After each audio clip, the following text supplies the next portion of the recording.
The way we think about money shapes how we earn it, spend it, save it, and stress about it.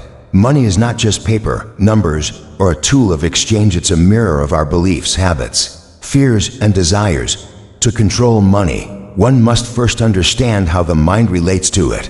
Most people think the problem is a lack of money, but more often, the real issue is the lack of control over impulses, decisions, and unconscious programming that governs financial behavior. The psychology of money control is the study of how your internal world influences your external wealth. From a young age, we develop mental models about money through our environment.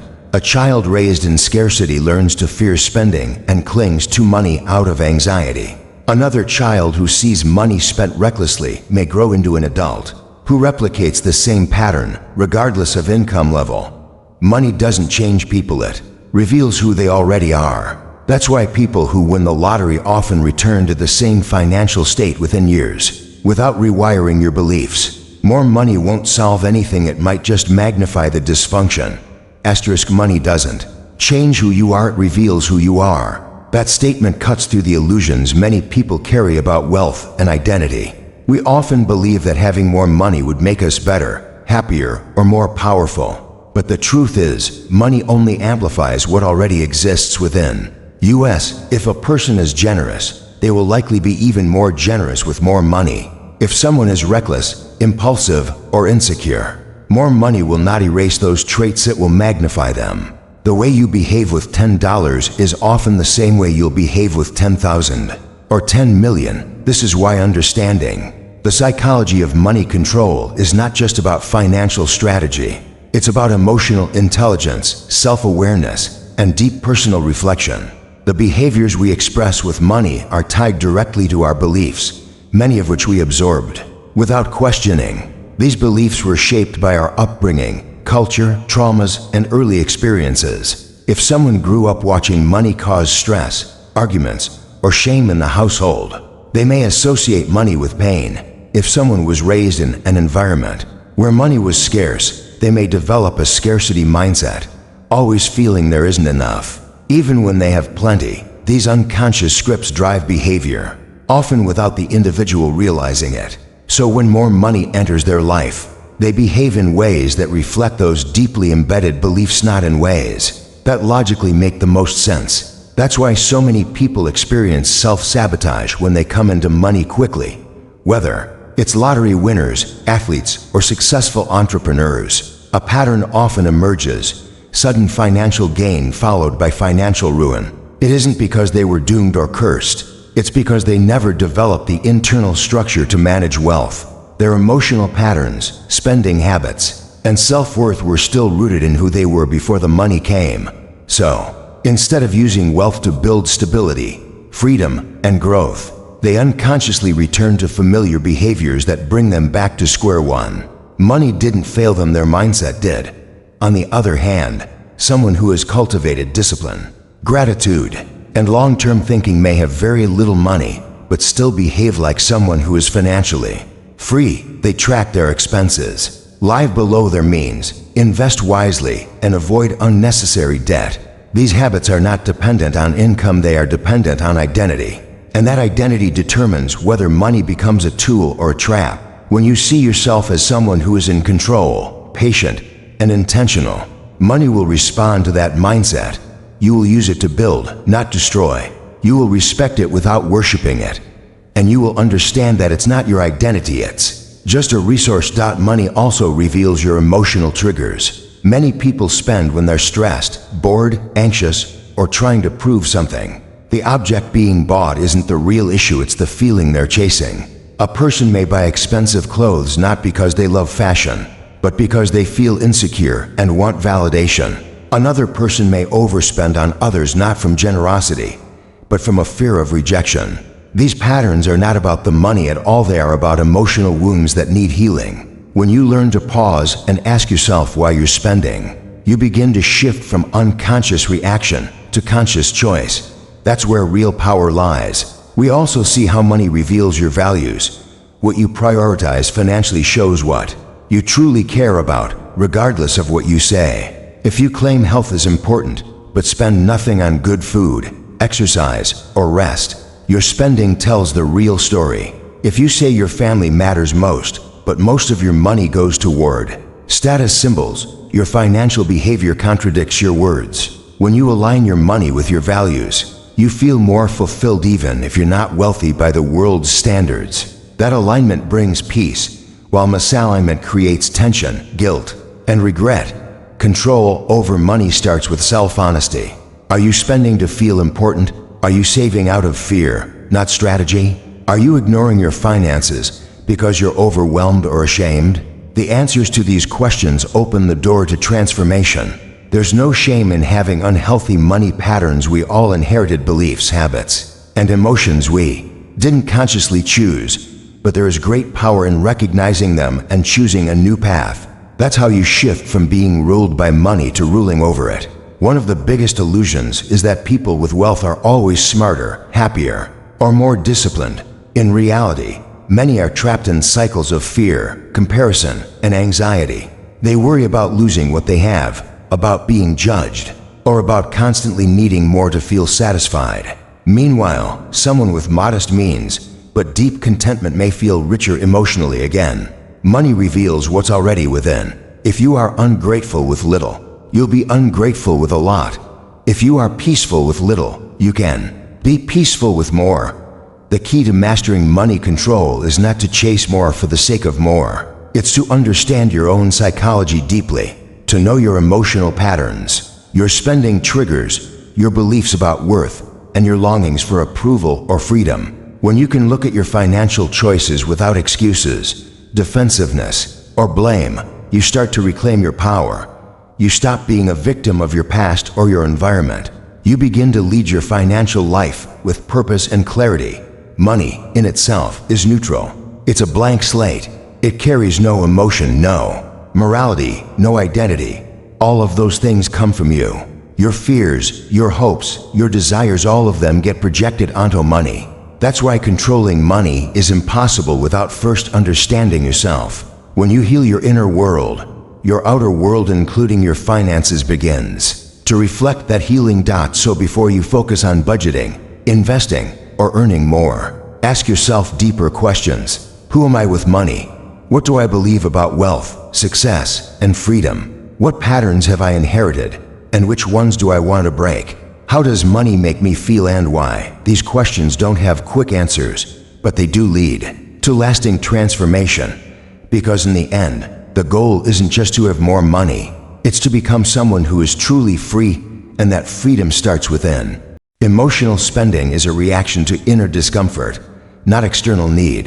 This single truth reveals why so many people struggle with money, even when they have a stable income. On the surface, spending seems logical, a transaction based on wants or needs, but beneath that surface, countless purchases are driven by emotions people don't even realize they're trying to soothe. Buying things becomes a coping mechanism, a way to avoid pain, numb discomfort, or momentarily feel in control. The problem is, the relief it brings is temporary, but the financial consequences can last a long time. The psychology of money control starts by understanding the emotions that guide our decisions. When we're not fully aware of them, when someone is stressed, anxious, lonely, or overwhelmed, their brain looks for comfort. In a society where consumerism is constantly promoted, spending becomes an easy and socially acceptable outlet. You're not judged for shopping after a hard day. In fact, you're often encouraged to do so. Treat yourself. Retail therapy. You deserve it. But this culture normalizes avoidance. Instead of sitting with difficult emotions or dealing with the real cause of distress, people often distract themselves by buying something new. That momentary high, the dopamine hit of making a purchase, feels like a solution, but it's only masking the deeper issue. The most common trigger for emotional spending is stress, whether it's from work, relationships, or internal pressure. People often use spending as a way to feel like they're in control when life feels out of control. Buying something gives them a sense of agency, a small win in a chaotic day. But the purchase isn't about the object, it's about the feeling. As soon as that feeling fades, they're left with the same stress, and now less money. This cycle repeats until financial anxiety becomes part of the stress. they were trying to escape in the first place. Loneliness is another powerful driver. In moments of emotional isolation, spending can act as a substitute for connection. People might shop for things to fill a void, to feel excitement, or even to imagine a different life. For example, someone might buy clothes to feel attractive, gadgets to feel productive, or luxury items to feel important. It's not about the item, it's about the emotion they want to create. But no product can truly replace human connection, self-love, or emotional healing. The purchase might bring a short-lived distraction, but the deeper feeling of emptiness will resurface. Boredom is often underestimated as a trigger, yet it drives many people to spend money they didn't plan to. When life feels dull or repetitive, the act of buying something new provides stimulation. It breaks the monotony and adds excitement. The irony is, the things people buy out of boredom often sit unused or bring no lasting joy. But in the moment, the anticipation and decision-making around the purchase becomes an emotional event, a way to feel alive again. Without recognizing this pattern, it's easy to confuse emotional hunger for financial freedom. Insecurity plays a major role in emotional spending as well. People often buy to impress, to belong, or to elevate their image in the eyes of others. This is especially true in a social media-driven world, where curated appearances create pressure to look successful. The money spent here is not about personal satisfaction, it's about external validation. A person might buy a new outfit not because they need it, but because they want to feel admired or accepted. But when your self-worth is attached to what you buy, you're always at the mercy of the next trend, the next comparison, the next void to fill. Shame can also push people into emotional spending. If someone feels inadequate, they may spend to escape that feeling. If they feel like a failure, they might compensate by buying things that make them feel accomplished. But shame-driven spending is particularly dangerous because it often leads to regret, which reinforces the original feeling of shame. This creates a vicious cycle that not only drains financial resources, but also erodes self-esteem. True money control begins when a person can sit with feelings of inadequacy or self-doubt without reaching for their wallet. What makes emotional spending so tricky is that it doesn't always look reckless. It can appear thoughtful, responsible, or even generous. Someone might justify their purchases as rewards, necessary upgrades, or gifts for others. But if those purchases are consistently made in response to inner discomfort, they're still rooted in emotional impulse rather than conscious choice. Financial decisions made from a place of emotional reaction are rarely aligned with long-term goals. They serve the present feeling, not the future vision. Developing control over this pattern starts with awareness. The next time you feel the urge to buy something, pause and ask what you're really feeling. Are you bored, anxious, lonely, stressed? What need are you trying to meet through this purchase? Sometimes just naming the emotion breaks the spell. It gives you space to decide whether spending is the most helpful response or just the easiest escape. This moment of pause is powerful. It shifts you from unconscious reaction to mindful action. Another strategy is creating emotional alternatives to spending. If shopping is your go-to stress relief, find healthier outlets like walking, journaling, talking to a friend, or even deep breathing. If loneliness is the trigger, try reaching out to someone instead of adding to your cart. If boredom is the problem, engage in something creative or productive. The goal is not to punish yourself or live in restriction, it's to find emotional satisfaction in ways that don't cost your financial stability. Building emotional resilience also plays a huge role. The more comfortable you become with sitting in discomfort, the less you'll need to run from it. Emotional strength isn't about being numb, it's about being able to feel deeply without reacting destructively. Money control comes not from denying emotions, but from learning to process them without turning them into financial decisions. Over time, as you develop this emotional awareness and self-regulation, you begin to trust yourself more. You make financial choices that align with your values and vision, not your temporary moods. You learn to differentiate between a true need and an emotional urge, and you experience a sense of internal freedom, where money no longer has to serve as your therapist, your distraction, or your comfort blanket. It simply becomes what it was always meant to be a tool to support the life you want to build, not a way to escape the life you're trying to avoid. Comparison kills contentment and fuels financial self-sabotage. It quietly infiltrates our thoughts, convincing us that what we have is not enough, not impressive, not worthy. In today's world, where social media constantly displays carefully curated glimpses of other people's lives, comparison has become more than just a fleeting thought, it's a daily habit. We scroll, we watch, and we absorb images of people traveling, wearing designer brands, dining at expensive restaurants, buying luxury cars, and living in homes that seem straight out of a dream. These glimpses, though often filtered and staged, shape our expectations and influence our financial behavior in powerful ways. The moment we compare our reality to someone else's highlight reel, we feel behind, inadequate, or unsuccessful. This emotional reaction doesn't just affect how we feel, it dictates how we spend. When comparison takes root, it creates a false sense of urgency. Suddenly, we feel the need to upgrade our wardrobe, redecorate our home, dine at trendier places, or book trips we can't afford, not because we need these things, but because we feel like we're missing out or falling short. The money we spend in these moments is not about joy or utility, it's about proving something, either to others or to ourselves. This is where financial self-sabotage begins. We start making decisions not from a place of intention or value, but from a place of insecurity and pressure. We stretch our budget, rack up debt, or delay saving, all in an effort to keep up with an image we think we're supposed to match. The psychology of money control involves understanding this emotional pattern. When we compare, we're often unaware of the invisible rules we're playing by. We don't know the full story behind someone else's success, lifestyle, or choices. That friend with the luxury car might be drowning in monthly payments. The person taking international vacations might be leveraging credit or family wealth. The influencer wearing expensive clothes might be borrowing them for brand promotions. But our minds fill in the gaps with assumptions, and those assumptions create emotional discomfort.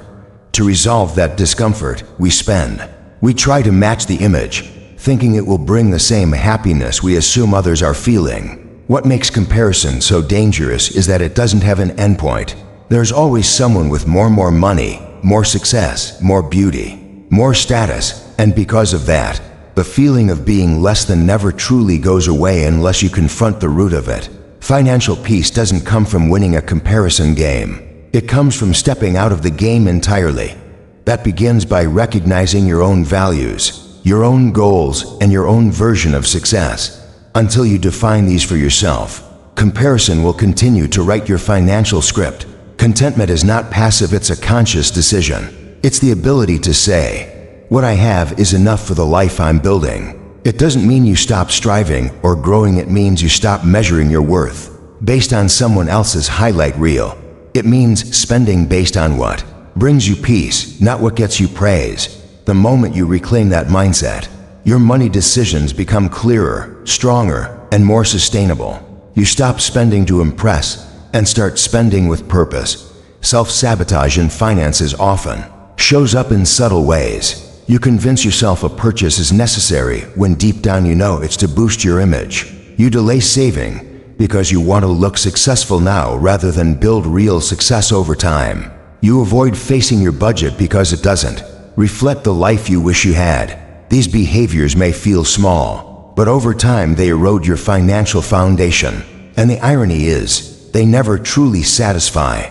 The validation you get from others is fleeting. The high from a purchase wears off, but the consequences, debt, stress, regret linger. The antidote to comparison is clarity. When you know what matters to you, when you have clear financial goals, and when you understand your emotional triggers, you become much harder to manipulate. You can see someone else's success and genuinely feel happy for them without feeling threatened or inadequate. You can appreciate beauty, luxury, or innovation without feeling the need to own it. You can admire without attaching your self-worth to the image of others. This is where freedom begins, not just financial freedom, but emotional freedom. Another important step is practicing gratitude. Gratitude is a powerful tool in the psychology of money control because it shifts your focus from what you lack to what you have. It trains your mind to notice abundance rather than scarcity. When you feel grateful, you spend less impulsively. You value what you already own, and you find joy in simplicity. Gratitude protects your peace. It reminds you that you are not defined by what you possess, but by how you live and how you love. It's also essential to audit your environment. If you're constantly surrounded by messages that say you're not enough unless you have this, you'll internalize those beliefs. That includes social media, toxic friendships, and even advertisements. Sometimes, the best financial decision isn't cutting an expense, it's cutting a source of comparison. Create space in your life where you can breathe, reflect, and reconnect with what truly matters to you.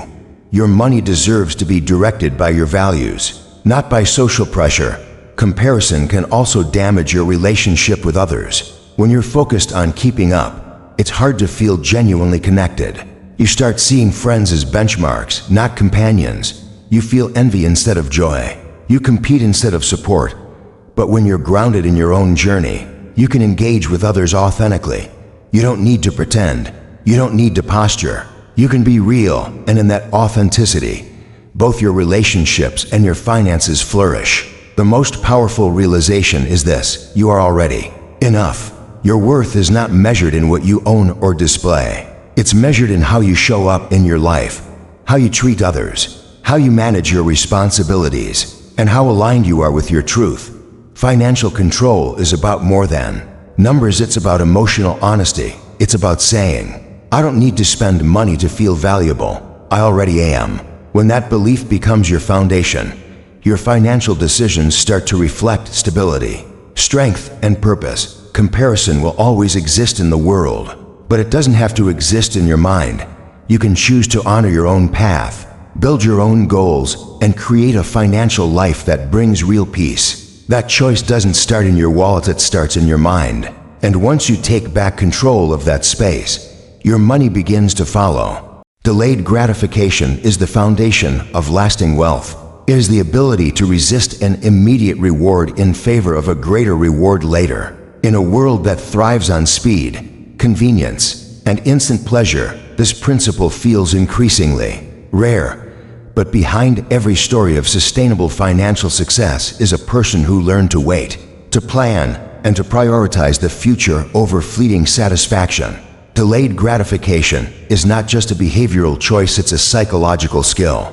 A mindset that shapes every financial decision. Without it, people fall into the trap of impulsive spending, short-term thinking, and living paycheck to paycheck. With it, they build a life of financial freedom, security, and peace of mind. Modern society is not designed for patience. We live in a culture that offers everything now: fast food, one-click shopping, credit cards, express delivery. Everything is tailored to minimize the wait.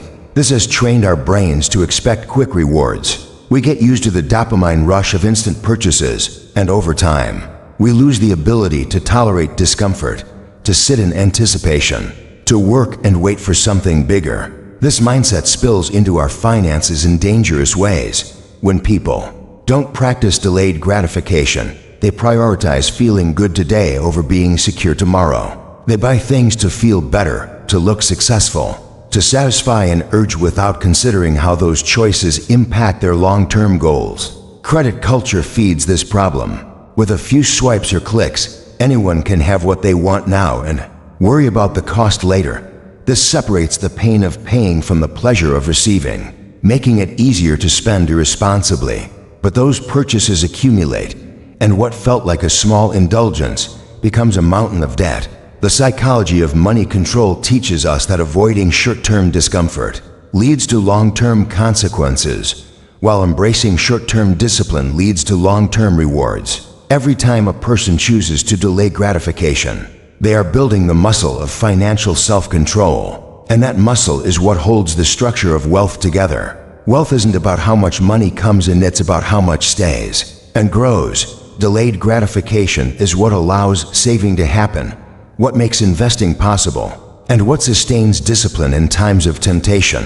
People who master this principle aren't necessarily earning more than others, they're just managing their emotions better. They've learned to look beyond the now, to imagine the benefits of saving consistently. of saying no to that unnecessary purchase, of waiting for the right opportunity instead of rushing into a flashy but hollow decision. Psychologically delayed gratification is rooted in the ability to connect with your future self. It means seeing your future as real, as valuable, and as worthy of sacrifice. When people struggle financially, it's often not due to a lack of income, but a lack of connection with their future identity. They can't feel the future benefits strongly enough to resist the present temptations. That's why visualization, goal setting, and financial planning are so important. They make the future feel real and personal, which strengthens the motivation to make better choices today. This concept is backed by research. One of the most famous studies in psychology, the Stanford Marshmallow Experiment, demonstrated that children who were able to delay gratification by waiting for a second marshmallow ended up, years later, with better life outcomes in areas like education, health, and finances. While the original study has been debated and revisited, the core idea still holds. The ability to delay gratification correlates with greater success. In financial terms, this means the ability to save rather than spend, invest rather than consume, and wait rather than rush. But delayed gratification doesn't mean living a joyless life or denying all pleasures. It's not about suffering, it's about strategy. It's about choosing wisely, spending with purpose, and knowing when to wait. It's about being in control rather than controlled. When you delay gratification, you're not just postponing pleasure, you're increasing its value. You're making decisions from a place of strength instead of weakness, from vision instead of impulse. Over time, this leads to confidence. You begin to trust yourself. You see the results of your discipline. Savings grow, debt shrinks, and opportunities expand. Many people confuse spending with freedom. They think that the ability to buy whatever they want whenever they want is the ultimate expression of success. But true freedom comes from not needing to buy in order to feel good. It comes from knowing you could, but choosing not to. That choice, that restraint, is where power lives. The spender is controlled by emotion, by advertising, by peer pressure. The disciplined individual is guided by intention, by clarity, by inner peace. Delayed gratification turns money from a source of stress into a tool of purpose. One of the practical ways to develop delayed gratification is through budgeting and goal setting. When you give your money a job and assign it to goals that matter to you, it becomes easier to say no to the distractions. You're not just saying no, you're saying yes to something bigger. That shift in perspective changes everything. You stop feeling deprived and start feeling focused. Your budget becomes a reflection of your values, not a list of restrictions. Another key is to track progress. When people can see their savings grow, their debt shrink, or their investments compound, it strengthens the link between discipline and reward. Progress reinforces patience. It shows that the wait is worth it, and it reminds you that every small choice adds up. Delayed gratification is built in moments. Every time you resist an impulse, every time you pause before spending, every time you choose your future over your feelings, the temptation to indulge is never going away. There will always be new gadgets, new trends, new reasons to spend. But your ability to delay gratification acts as a shield. It protects your goals, your peace, and your long-term freedom. It allows you to live with intention, not reaction. And in the end, it creates a life that's not just richer in money, but richer in meaning. Lasting wealth isn't built on luck or income alone, it's built on choices. And the most powerful choice you can make is to wait, to plan, and to trust that the future you're building is worth every bit of patience it takes. Fear-based financial habits create cycles of scarcity, not security. Many people believe that fear will protect them financially, that being constantly anxious about money will keep them responsible, disciplined, and prepared. But in reality, fear distorts perception, narrows decision-making, and traps people in patterns that limit growth. It doesn't create safety, it creates the illusion of control while reinforcing stress and insecurity. The psychology of money control reveals that the mindset behind your financial choices matters just as much as the actions themselves. When fear is the driving force, your relationship with money becomes reactive, rigid, and filled with anxiety. Even when your income or bank balance improves, Fear-based habits usually begin in response to real financial instability.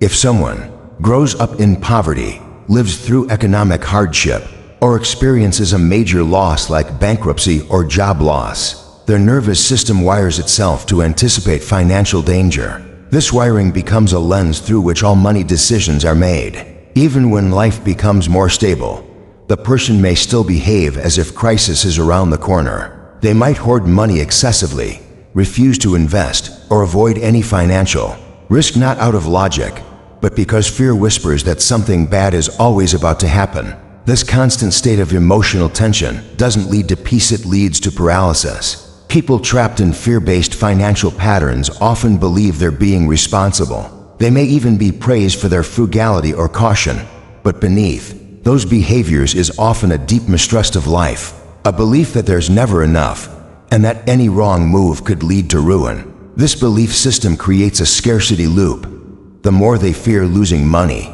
the more they limit opportunities to grow it. The more they avoid taking calculated risks, the more they stay stuck.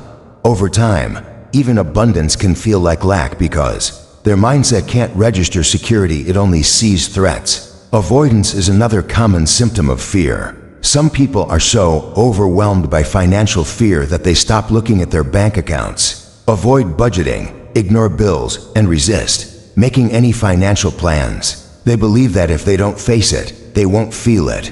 But this avoidance only increases anxiety. Not knowing creates more fear than knowing. Uncertainty festers in the dark. The longer someone avoids their financial reality, the more out of control it feels, and the harder it becomes to take action. Fear thrives in silence and avoidance. Clarity and truth begin to break its grip. Scarcity doesn't always look like lack of income, it often looks like lack of trust. Even people with decent earnings can feel like they're constantly behind. They may obsess over every dollar spent, criticize themselves for small purchases, or live with constant guilt around money. This mental exhaustion erodes confidence and reinforces the idea that money is a source of danger rather than a tool for freedom. They never feel secure because they've tied their sense of safety to constant control. But no matter how tightly you hold your money, fear can't be tamed. By force, it needs to be understood, healed, and transformed. The roots of fear-based habits often lie in early experiences. If a person grew up hearing things like "we can't afford that," "money doesn't grow on trees," or "rich people are greedy," those messages sink deep into the subconscious. Even if they no longer believe those things consciously, the emotional imprint remains. Their financial behavior is shaped by memories of stress, conflict, or scarcity. Until those beliefs are brought into awareness and challenged, they will continue to operate in the background, guiding choices that keep the person in survival mode. Oversaving can be just as fear-based as overspending. Some people become so obsessed with holding onto money that they deny themselves basic comforts, refuse to enjoy their earnings, or reject any form of investment. They convince themselves that their only path to security is through restriction, but this mindset blocks the flow of wealth. Money needs to move to grow. Saving is important, but when driven by fear, it can turn into hoarding, which is not financial wisdom, it's financial fear dressed in discipline. True security comes from balance, not extreme control. Fear also influences how people view financial success. They may sabotage their own growth because they fear responsibility, change, or the judgment that comes with wealth. They may believe they're not worthy of abundance or that having money will make them a target. These unconscious fears create resistance. They push away opportunities, underprice their work, or settle for less. Fear convinces them it's safer to stay small, but in doing so, it robs them of the chance to build real stability and freedom. The psychology of money control teaches that healing financial fear is a process. It starts with awareness, recognizing the patterns, the origins, and the impact. The next step is reprogramming those beliefs. This involves intentionally replacing fear-based thoughts with empowered ones. For example, shifting from "I'll never have enough" to "I'm learning to manage money wisely," or from "I can't trust the future" to "I can prepare for the future without fearing it." These shifts take time, but each one moves you out of scarcity and into strength. It's also essential to build emotional tolerance. Fear often triggers the need for immediate action or avoidance. But sitting with that discomfort and choosing a thoughtful response is what breaks the cycle. Practicing financial mindfulness, pausing before making decisions, noticing emotional triggers, reflecting on intentions helps retrain the nervous system over time. The brain learns that money decisions don't have to be urgent or fear-driven. They can be calm, grounded, and aligned with your goals. Creating a clear financial plan is one of the most effective ways to reduce fear. When you know your income, your expenses, your savings goals, and your investment strategy, uncertainty decreases. Clarity builds confidence, even if you're not where you want to be. A plan gives you direction and agency. It turns fear into focus. Surrounding yourself with financial education, supportive communities, and professionals can also make a huge difference. Fear shrinks in environments of growth and knowledge. At the heart of it, the goal isn't just to have more money, it's to feel at peace with money. That peace doesn't come from obsessing over every dollar or trying to control every outcome. It comes from knowing you're acting from wisdom, not fear. It comes from trusting yourself, your plan, and your ability to adapt. When you shift out of fear-based habits and into intentional living, you break the cycle of scarcity. You create a new financial story, one rooted in confidence, clarity, and true security. Financial control begins with emotional awareness, not income level. It's a common misconception that earning more money will automatically lead to better financial stability.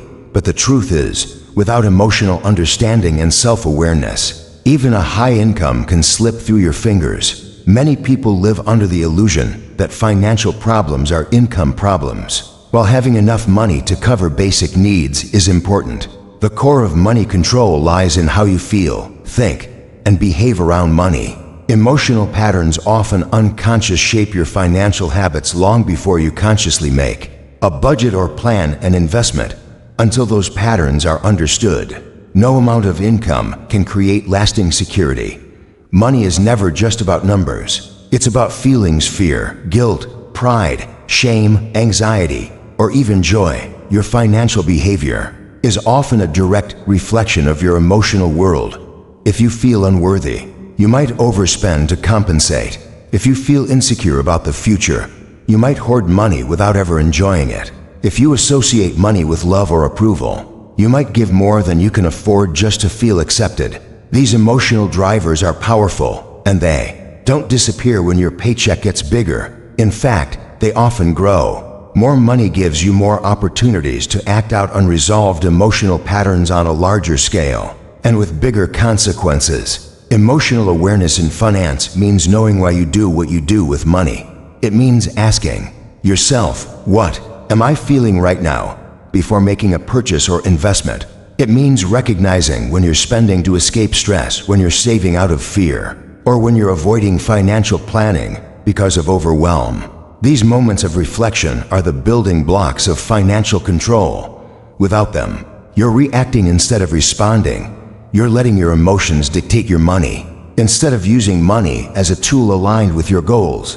A person earning a modest income with strong emotional awareness can build a stable and fulfilling financial life, while someone earning six figures with no self-awareness might find themselves in debt, stressed, and stuck in cycles of regret. That's because emotional habits, not income, determine whether money becomes a source of peace or a source of pain.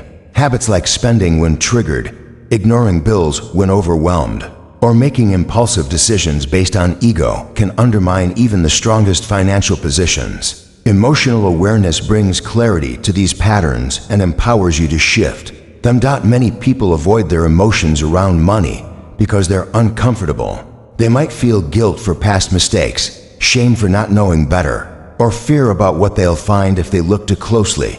But avoidance only delays progress. Facing your emotions is not a weakness, it's the most courageous step you can take. It allows you to break generational cycles, rewrite personal stories, and reclaim your financial narrative. It teaches you that you're not doomed by your past or defined by your income. You're defined by your willingness to grow and understand yourself.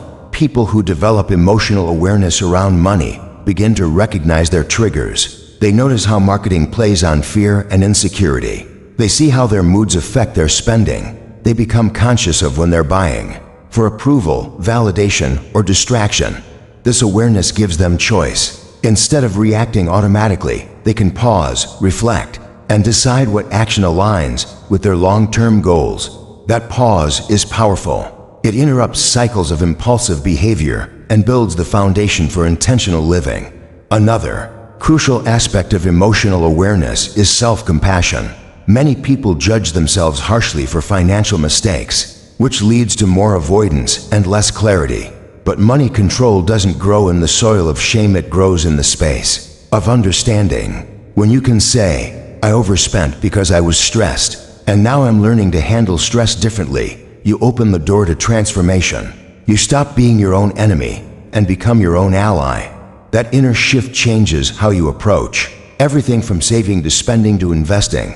Emotional awareness also helps you set boundaries. If you're someone who gives beyond your means to avoid conflict or guilt, knowing this pattern allows you to protect your financial well-being without losing your generosity.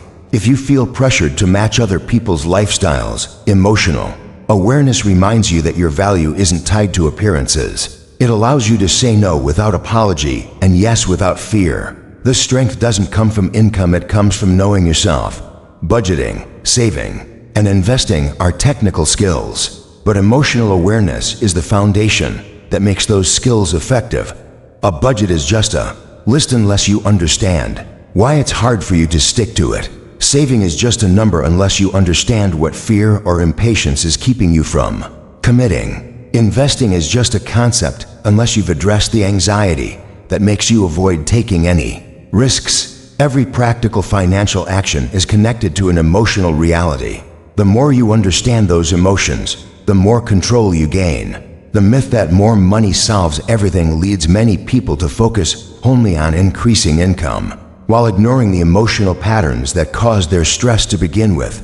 They chase higher salaries, side hustles, or promotions, thinking these will fix the problem. But without emotional growth, the stress follows them. They earn more, but they're still anxious. They have more, but they still feel less. Financial peace is not about how much you have, it's about how in tune you are with yourself. When emotional awareness becomes part of your financial life, you begin to act from a place of alignment rather than reaction. You choose based on your values, not your wounds. You plan with clarity instead of panic. You spend with intention instead of impulse. And you start to feel a kind of power that no paycheck can give you, the power of knowing that you are not ruled by your emotions, but informed by them. That you can feel deeply and still choose wisely. Financial control, at its core, is emotional mastery. It's the daily practice of checking in with yourself, honoring your feelings without being ruled by them, and making choices that serve both your present needs and your future dreams. This practice is available to everyone, regardless of income. It's not about having more, it's about being more aware, more present, and more connected to your inner truth. When you begin from that place, you gain something far more valuable than money. You gain control, peace, and purpose. Your identity shapes your financial destiny. Change your self-image to change your results. The way you see yourself, deep within, determines the choices you make, the risks you take, the standards you accept, and the financial reality you create. If you see yourself as someone who is always broke, unlucky, or bad with money, you will unconsciously act in ways that confirm that identity. If you see yourself as someone who is resourceful, disciplined, and capable of building wealth, your decisions will naturally align with that image. Identity is not a surface-level belief, it's the core blueprint that guides every action, including how you earn, save, spend, and invest. Most people try to change their financial results by changing their behavior. They try new budgets, follow new strategies, or take on new jobs, but without an internal shift in identity, those efforts often collapse. That's because behavior is a product of identity. You act according to who you believe you are. A person who identifies as financially irresponsible will sabotage even the best financial plan. A person who sees themselves as undeserving of wealth will subconsciously repel money or feel uncomfortable when they have it. Until the identity changes, the results stay the same or worse. Success becomes temporary and unsustainable. Your financial identity is formed early in life. It develops through what you hear, see, and experience, especially in childhood. If you grew up hearing phrases like "we can't afford that," "money is the root of all evil," or "rich people are greedy," those beliefs didn't just inform your thinking, they became part of your self-image. If you witnessed stress, fear, or arguments around money, your mind might have linked finances to pain. These early impressions formed a silent script that still runs in the background of your financial life. You may not be aware of it, but it influences how you make money decisions, how much you believe you can earn, and whether you feel safe having or holding wealth. Changing this script begins with awareness. You have to ask yourself what you truly believe about money and about yourself in relation to it. Do you see yourself as someone who always struggles financially, or someone capable of financial success? Do you believe wealth is for people like you, or only for others? Your honest answers reveal your current financial identity. If that identity is disempowering, it's not because you're flawed, it's because you're following outdated programming. The good news is identity can be rewritten. It's not fixed. You are not trapped in the version of yourself you inherited. You can choose a new financial self-image, one that supports your goals instead of sabotaging them. This change doesn't happen through willpower alone. It requires intentional practice, repeated affirmation, and evidence that supports your new identity. For example, if you want to become someone who saves consistently, you need to begin thinking like a consistent saver. You need to speak about yourself that way, even before you feel like it's fully true.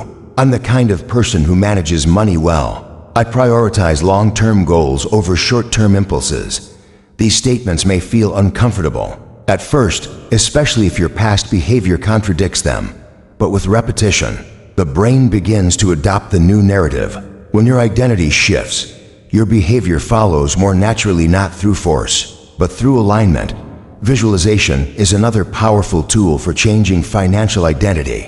When you imagine yourself as a financially disciplined, successful, and empowered individual, your subconscious mind begins to accept that image. The more vivid and emotionally charged the visualization, the stronger the impact. You begin to embody that version of yourself. You start making decisions that are consistent with it. You look for evidence that supports it and reject the thoughts and habits that contradict it. Over time, your outer world begins to mirror your inner identity. Your financial destiny isn't just a result of what you do, it's a result of who you believe you are.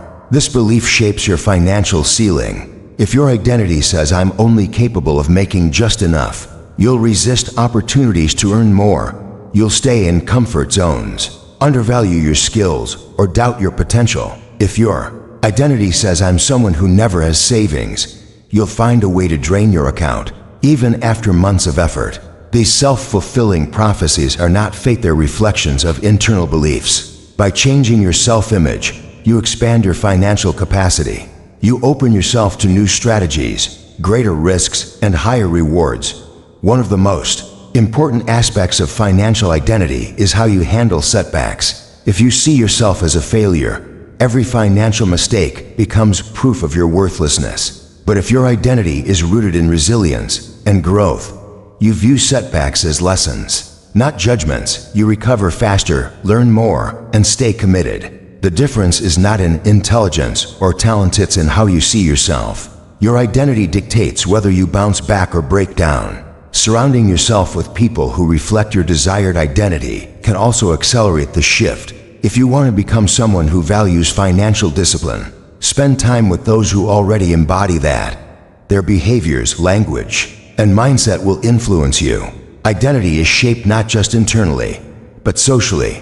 Who you spend time with reinforces who you believe you are. Choose environments that uplift, challenge, and stretch your financial self-image toward your highest potential. Changing your financial identity also means letting go of guilt, shame, or regret attached to past decisions. Those emotions keep you tied to an old version of yourself.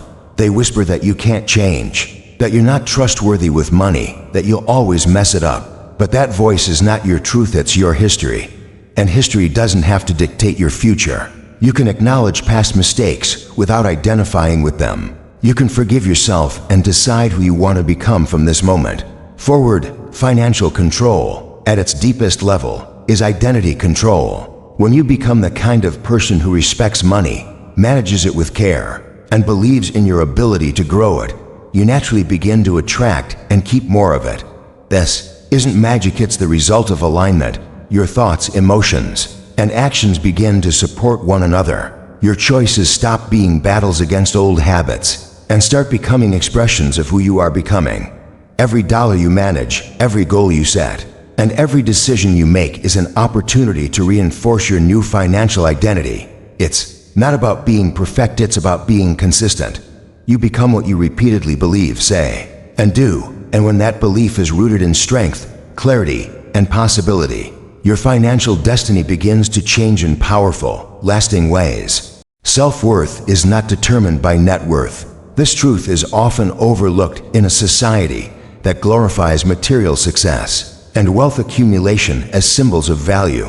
From a young age, people are taught, sometimes directly, often subtly, that money equals importance, status, and power. It becomes easy to internalize the belief that your bank balance, job title, possessions, and income define who you are and how worthy you are of respect, love, and dignity. But this mindset leads to deep emotional confusion, financial anxiety, and a constant feeling of inadequacy. The psychology of money control begins by breaking this illusion, by understanding that your worth as a person is intrinsic and unchanging, no matter the size of your paycheck or the amount in your savings account. When people tie their self-worth to their net worth, they create a fragile identity. Any financial loss, mistake, or setback feels like a personal failure. A bad investment isn't just a poor decision, it becomes a blow to their identity. Debt isn't just a number, it becomes a source of shame. This emotional attachment to money fuels fear, perfectionism, and pressure. People begin to spend to prove their value, earn to feel significant, and chase financial goals not out of inspiration, but out of desperation to feel enough. This cycle is exhausting and unsustainable because no amount of money can truly satisfy a void of self-worth. Financial comparison is one of the strongest traps in this mindset. People look at others' lifestyles, social media posts, or outward displays of wealth and begin to measure themselves against these external images. If someone else has more, they feel like less. They assume that others are happier, more successful, or more loved because of what they own. But this illusion is dangerous. Net worth is a number. It does not reflect kindness, integrity, intelligence, or resilience. It doesn't reveal how someone treats others or how fulfilled they feel. When you forget that, you start chasing a version of success that isn't even yours. Emotional spending often comes from this misplaced belief about self-worth. People buy things not because they need them, but because they want to feel valuable, included, or respected. They upgrade their lifestyle not for comfort, but for validation. This type of spending is never enough. The more you buy, the more you need to buy to keep feeling worthy. But true self-worth doesn't need proof. It doesn't need permission. It doesn't fluctuate with your finances. It's something you carry within you, regardless of your outer circumstances. The pressure to prove worth through money also affects how people work. Many overwork themselves to exhaustion, constantly trying to achieve more to feel like they matter. They attach their sense of identity to their job or earnings. Rest feels like laziness. Saying no feels like failure. But this is a recipe for burnout, not success. If your self-worth depends on constant financial achievement, you will never feel safe. You will always be one step behind your own expectations, always fearing that slowing down will make you lose your value. This mindset also prevents healthy financial risks. If a person believes that losing money equals losing identity, they'll avoid investing, growing, or trying new opportunities. They will play small and stay stuck. But when you know that your worth is stable and secure, you can face financial ups and downs with courage. You understand that failure doesn't define you. It teaches you, refines you, but it never reduces you. This emotional resilience is one of the most important aspects of money control, because it frees you from fear and gives you room to grow. The first step to separating self-worth from net worth is self-awareness. You must begin to notice the thoughts and beliefs that equate money with value. Do you feel more confident when your account is full? Do you feel ashamed during financial hardship? Do you judge others or yourself based on income or lifestyle? These moments of awareness help you recognize how deep the programming goes. Only when you see it can you begin to change it. Practicing self-worth that's not tied to money means honoring your non-financial achievements. It means seeing value in your character, your compassion, your creativity, and your effort. It means celebrating progress even when it's invisible to others. Your ability to be present, to love, to grow, and to contribute matters more than any figure on a spreadsheet. Money can amplify your impact, but it is not the source of your identity. You are worthy with or without it. Gratitude is also a powerful tool in shifting this mindset. When you appreciate who you are and what you have, you stop measuring your life by what's missing.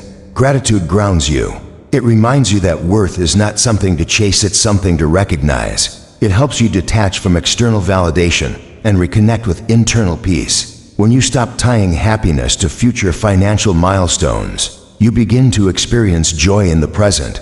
Surrounding yourself with people who value you for who you are, not what you have, also reinforces this belief. Choose relationships that support your growth, not just your image. Let go of environments where you feel pressured to perform financially to gain approval. Your true connections will never require you to prove your worth through money. Parents often pass down their money beliefs to children. If you're raising a family, be conscious of how you talk about worth and success. Teach children that their value lies in their character, not in how much they earn. Show them that money is a tool, not a measure of identity. When we raise a generation with healthy beliefs about worth and wealth, we create a culture where financial control is built on confidence, not fear. The deeper truth is this: the more you know your self-worth, the better your financial decisions become. You stop chasing, competing, or overspending. You begin to spend in alignment with your values. You save not from fear, but from wisdom. You invest in yourself, not to prove your value, but to express it. Financial peace doesn't come from having the most, it comes from needing the least to feel whole. You are not your salary. You are not your bank account. You are not your debt, your savings, your job title, or your possessions. You are far more than any financial statement can ever reflect. And when you fully believe that, you unlock the most powerful kind of wealth, the kind that no market crash, career change, or financial loss can ever take away. Breaking generational money patterns requires conscious unlearning. The way you think, feel, and behave around money is not purely a product of logic or education. It's deeply shaped by the financial environment you grew up in, the beliefs passed down from parents, grandparents, and the cultures surrounding you become invisible rules that influence your financial life. These patterns are often so ingrained that they feel like truth, not just conditioning. Yet many of these inherited beliefs are rooted in survival, fear, or outdated systems that no longer serve you. To gain real financial control, you have to examine and unlearn the subconscious programming you didn't choose, but have been living by. Generational money patterns show up in phrases, behaviors, and emotional reactions you may have heard growing up: that money is hard to come by, we don't talk about money, or rich people are selfish. You may have seen adults argue about finances, avoid discussing debt, or treat money as something to fear or worship. These experiences form the emotional foundation of your money mindset.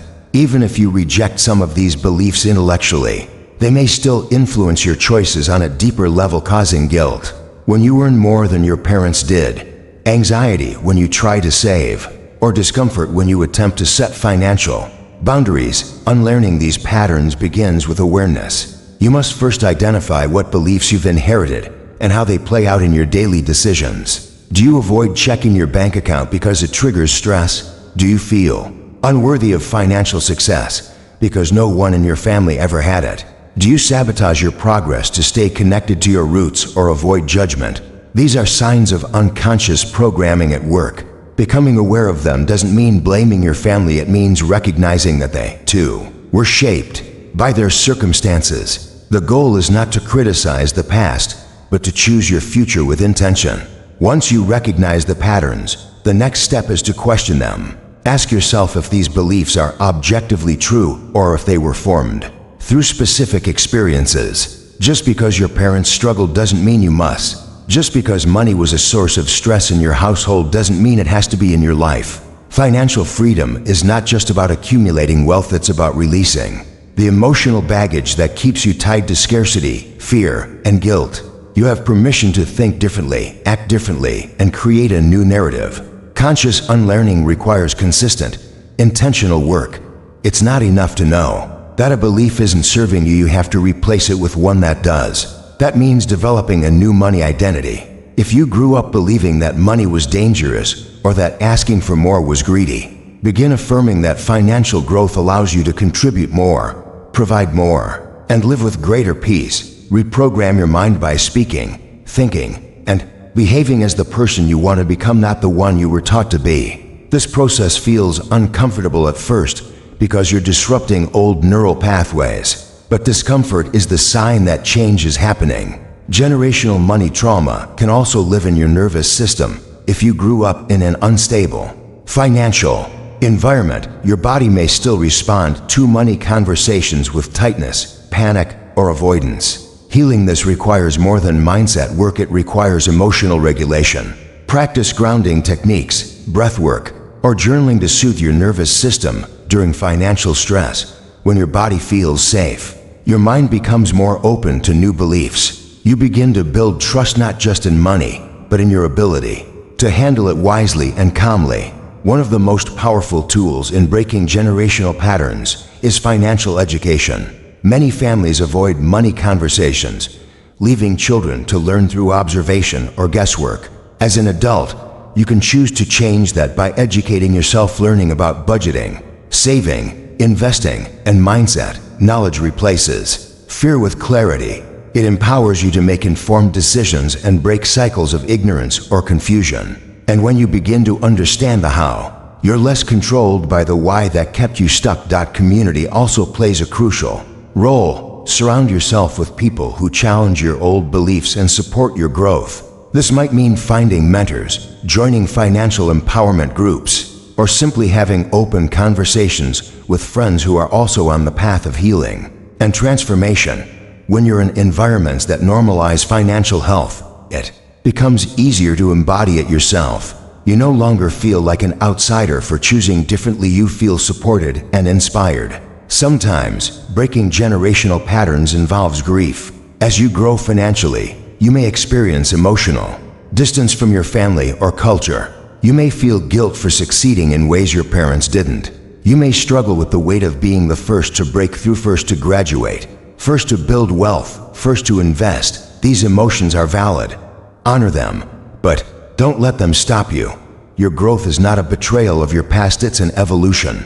And by healing yourself, you create a ripple effect. You show others what's possible. You become the example, the teacher, the cycle breaker. Another layer of unlearning is recognizing where you are still operating from emotional survival, not strategic thinking. Many people continue to spend as if money will vanish tomorrow or save excessively without enjoying life.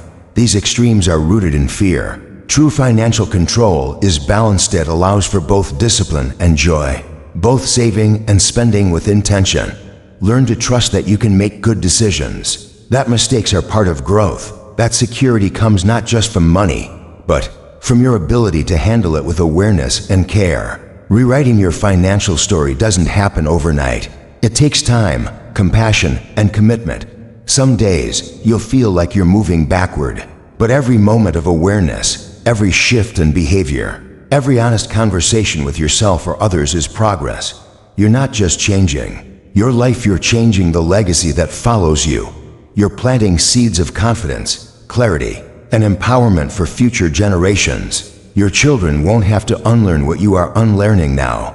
They will inherit not fear, but wisdom, not shame, but freedom. The beauty of financial healing is that it expands beyond money. As you break old patterns, you begin to see your own power in all areas of life. You learn that you are not defined by your past, your environment, or your family's limitations. You are defined by your willingness to grow, to question, to choose something better. Every time you choose to be conscious with your money, you Reclaim part of your identity. You stop repeating. You start rebuilding. You step into a life shaped by design, not default. And that is where real control begins. Mastering money is mastering your mind. The way you handle your finances is a direct reflection of how you think, feel, and respond internally. Money doesn't move on its own, it moves through the decisions you make, and every decision is filtered through your mindset. If your thoughts are chaotic, impulsive, fearful, or confused, your money will mirror that. If your mind is focused, disciplined, clear, and intentional, your money begins to follow a purposeful path. True financial control isn't found in spreadsheets or bank statements, it's found in the mental patterns behind them. It's not about earning more, it's about thinking better. The foundation of money mastery is self-awareness. Without it, even the best financial strategies fall apart. You must understand your habits, your triggers, and your emotional relationship with money. Why do you spend when you're sad? Why do you avoid looking at your account after a bad day? Why do you feel anxious even when you have enough? These aren't just random behaviors, they're patterns connected to beliefs and emotions that have taken root in your mind. Until you address the mindset behind the action, nothing truly changes. You might fix a problem temporarily, but the root remains alive, waiting to grow back again. Impulse control is one of the clearest signs of a mastered mind. When you can pause before buying, reflect before reacting, and choose your financial actions with purpose instead of emotion, you are gaining control not over your bank account, but over yourself. The mind always seeks pleasure and comfort, but training it to value long-term peace over short-term satisfaction is where transformation begins. Every time you say no to an impulse and yes to a plan, you rewire your brain. You teach it that discipline is not deprivation, it's direction. Mastering your mind means taking control of your self-talk. What you repeatedly tell yourself about money becomes your reality. If your internal voice says, "I'm just bad with money," or "I'll never get ahead," or "money always disappears," your mind will accept those statements as truth and act accordingly. That internal narrative quietly shapes your behavior. But if you shift that narrative to "I'm learning to handle money well," or "I make smart, patient decisions," your brain begins to look for evidence to support those new beliefs. Thought patterns are not fixed, they can be reshaped with conscious effort and repetition. Another essential part of mental mastery is clarity. Most financial stress doesn't come from money itself, it comes from uncertainty. Not knowing what's coming in, what's going out, what's owed, or what's next. Clarity calms the mind. When you get clear about your financial picture, your income, expenses, goals, and plans, your stress begins to ease. Not because you've earned more, but because your brain feels safer with structure. A clear mind makes better choices. It stops reacting and starts responding with wisdom. Fear is a powerful force in the financial mind. It convinces people to stay small, to avoid risk, to cling to security even when it limits growth. Fear distorts your perception, making threats look bigger and opportunities look dangerous. Mastering money requires recognizing when fear is speaking and choosing courage anyway. It doesn't mean being reckless, it means being brave enough to invest in your future, to trust your plan, and to act even when you're uncomfortable. Growth is always outside your comfort zone, and the mind must be trained to see fear not as a stop sign, but as a signal to lean in and pay attention. Mindset also determines how you recover from setbacks. A mind that's mastered doesn't collapse. After a mistake, it adapts. It doesn't get stuck in guilt, it looks for lessons. Everyone makes financial errors. Everyone overspends, undersaves, or takes a wrong turn at some point. What matters is how you interpret those moments. Do you use them as proof that you're a failure, or as fuel for improvement? The mind can be your harshest critic or your strongest coach. When it becomes a place of resilience, patience, and compassion, money management becomes far more sustainable and less emotionally draining. Mental discipline around money also requires learning how to wait. The mind is wired for immediacy, it wants the reward now, the result today, the success overnight. But wealth is built slowly. It requires patience, consistency, and vision. Training your mind to delay gratification, to focus on future outcomes, and to be satisfied with steady progress instead of instant results is one of the most powerful mental shifts you can make. Every time you save instead of spend, invest instead of indulge, or plan instead of panic, you're proving to yourself that your future matters more than your impulses. Visualization is another tool of mental mastery. When you can see yourself living in financial peace, handling money wisely, and achieving your goals, you begin to embody that vision. The brain responds to imagery almost as strongly as it does to real experience. Visualizing success creates new neural pathways, which influence behavior. You act in alignment with what you repeatedly imagine. When you see yourself as capable, confident, and in control, your financial habits begin to follow that identity. Gratitude also plays a key role. An untrained mind constantly focuses on lack, what's missing, what's wrong, what others have, that you don't. But a trained mind practices gratitude for what is already present. Gratitude reduces envy, comparison, and desperation. It brings the mind into the present, where peace and control live. Financial decisions made from gratitude are more grounded, thoughtful, and abundant. They're not made out of fear or scarcity, but from a sense of wholeness. Another vital part of mental mastery is focus. The mind is easily distracted, especially in a world filled with marketing, advertising, and endless options to spend. Staying focused on your financial goals requires discipline. It means regularly reminding yourself of your vision, protecting your attention from noise, and avoiding decisions that don't align with your long-term values. A focused mind filters out what doesn't serve and prioritizes what truly matters. Forgiveness is often overlooked but essential. If you hold on to regret or shame about past financial mistakes, your mind stays trapped in the past. Forgiveness frees up mental energy. It allows you to move forward without dragging the weight of old stories. You are not your past choices, you are who you choose to become next. And when your mind believes that, your money begins to reflect it. The ultimate goal is not to control money through force or fear, but to lead it with clarity and calm. When your mind is steady, your emotions balanced, and your decisions intentional, money becomes a tool, not a source of chaos or control. Mastering money through mastering the mind isn't about perfection, it's about progression. It's about learning to think clearly under pressure, to choose wisely in discomfort, and to stay steady when the world around you isn't. That kind of mastery creates wealth that lasts not just in your wallet, but in your life. Ultimately, money control is self-control. It's about managing your impulses, emotions, and beliefs long enough to build something meaningful. It's about learning that wealth is not just about accumulation, it's about alignment.